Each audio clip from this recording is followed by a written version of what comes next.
And though Herod wanted to put John to death, he feared the people, because they held him to be a prophet. But when Herod's birthday came, the daughter of Herodias danced before the company and pleased Herod, so that he promised with an oath to give her whatever she might ask.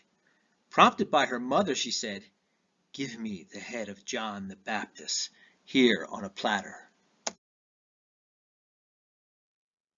And the king was sorry, but because of his oaths and his guest, he commanded it be given.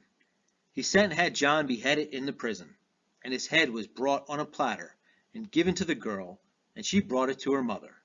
And his disciples came and took the body and buried it, and they went and told Jesus. Now, this is pretty sick, but we see it all the time. Now here's a news flash. Men like to look at sexy women. Women's sexuality is an extremely powerful weapon. Take all that nonsense about men and women being the same, throw it away. There are obviously some similarities, but men and women's sexual appetites are set ablaze through different mechanisms. There is a reason strip clubs are extremely popular, that women's clothing is all designed to accentuate certain features, that they learn to paint their faces at very early ages, and almost all advertising, whether for a beer or a cheeseburger, tends to have a sexual aspect to it. The Bible is in no way misogynistic, but there are numerous stories about mighty men losing everything over an alluring woman. Eve was tempted by Satan, but Adam did what his naked wife told him to do. We all know about David and Bathsheba, Solomon and his hundreds of pagan wives, Samson and Delilah, and these are just the more popular stories. There are a whole lot more. We even have Esther, who is a noble hero of Scripture, but she controls a king and saves her people, not with a sword, but with her feminine charms. A whole lot of women know this and run with it.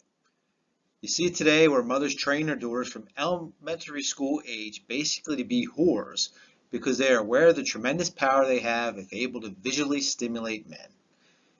This is what this nasty woman, Herodias, does with her daughter. I don't want you to imagine what Salome's dance was like, but I'll tell you it definitely wasn't a Charleston. There were two things motivating Herod. One was every man's little slave master, which we just talked about. But in addition to his lust for flesh, he also had a lust for power.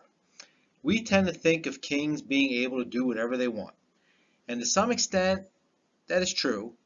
But if you study history, we find that all cultures, even the most corrupt, demand some form of order and due process.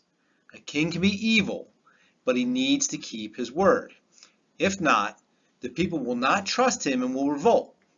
People are clever and can work around evil. They can even use it to their own advantage. But if a king is random, unpredictable, and unreliable, he is far more dangerous and the people will revolt. This is what is meant when the passage says that Herod didn't want to kill John because he feared the masses turning on him. But, verse 9, the king was sorry, but because of his oaths and his guest, he commanded it to be given.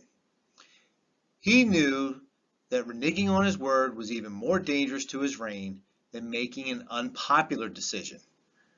To give you another glimpse of how nasty this family is before we move on, who do you think Salome eventually married? According to the historian Josephus, which is where we learn her name, she married yet another of her father's and stepfather's brothers. So she married a guy who was both her and her mother's uncle. Yuck. Now here's the interesting part. Although we learn in verses 1 and 2 that Herod feared that Jesus was John raised from the dead, his solution was to try to capture and execute him again. Not sure that's the best plan for a guy who apparently doesn't die and can do miracles, but when we are lost in our own sin, when we are blinded by our own lust for flesh, lust for power, lust for possessions, and comfort, we cannot think straight. We all logically know what Jesus means. We all know that if he is indeed the Son of God, we have no choice but to surrender control over our lives to him. But we don't want that. so we try to kill him. Maybe not literally, but we simply shut him up by ignoring his commands. Like Jonah, we run from his presence despite knowing that it is impossible. The mantra of Herod was, "He must decrease so that I may increase."